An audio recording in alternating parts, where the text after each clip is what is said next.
All right, I'm going to show you guys the steps we need to take to use the screen blending mode. So we've got our image open here. I'm using a ring light image with a darker background. So this is going to be the demonstration with a darker background for any of the photos that you choose. Rather than choose open whenever we're opening up our second image that we're going to be using, which you're going to use one of those that are provided, I'm going to choose place embedded. So place embedded instead of open because it's going to bring these in as another layer. So I'm going to use this stairs one. I'm going to click place. You can see it brings it in as another layer, and it's got these sizes where it's got these blue lines, and I can change the size. So I want it to fill all the space, all the way to the edges on both sides. I don't want to be able to see the edge of this image whenever we're blending it. Okay, once I've got it the size I want, I can click the check mark or hit enter.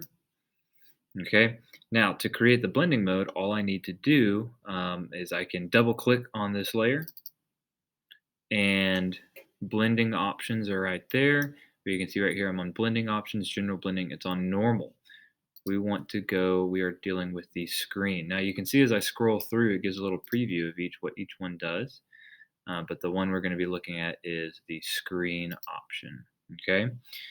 So with this, you can play with the opacity and make it a little bit more see-through, a little bit less see-through. So that's one way to deal with that there. So I'm just going to make it a little bit less see-through so we can see some more of our subject.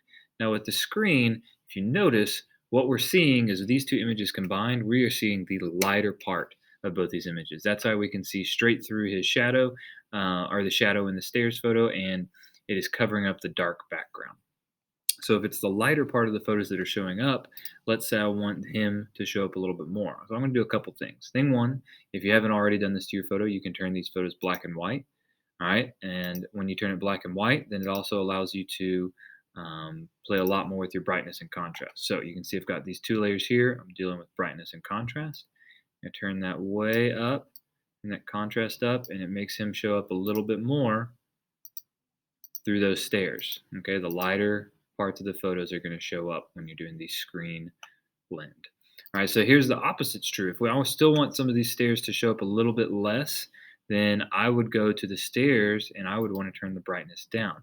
Now, here's the problem. If I got the brightness and contrast up here, it affects everything beneath it. That's why I put this other one between these two photos. So if I turn the brightness down, it's for everything. That's not what we want. We can make it control just the stair photo by clipping it. So this little thing right here, right? It will clip. So when I click on that, we can see that arrow is right there. It's only affecting the image that is directly below it. So now when I turn that brightness down, it's only affecting the stairs and it's making them darker. So with the screen option, it's making them more see-through. Okay, so that's how you would deal with that. With a darker background, it's going to show up more. The brighter areas are going to come through. So now the flip side, I've already edited another photo with a lighter background. And we can see here, it is showing up in the shadows, all right, and not as much in the background because of the way that we have it edited. There's another way I can go in and make even more control. So I'm going to double click here on the wood pattern one. It's already on screen, but let's say I don't want it to show up in the light areas hardly at all. Underlying layer, that is the photo because it's underneath. Let's say I don't want it to show up in the white. So I can actually drag this. You can see it starts disappearing from that lighter background completely so that it only shows up in the shadows. And click OK. And we can see right there, that's another way to really control how it's showing up in your background there. Okay, so lighter background, it should not be showing up as much in the background of your portrait photo. In the darker background, it definitely is because whenever we're using the screen blending mode, which you can choose them right here as well, just not as much control. You want to double click to choose it, but when you're using the screen blending mode, when the two images are compared, the lighter parts of those images are what's going to show through.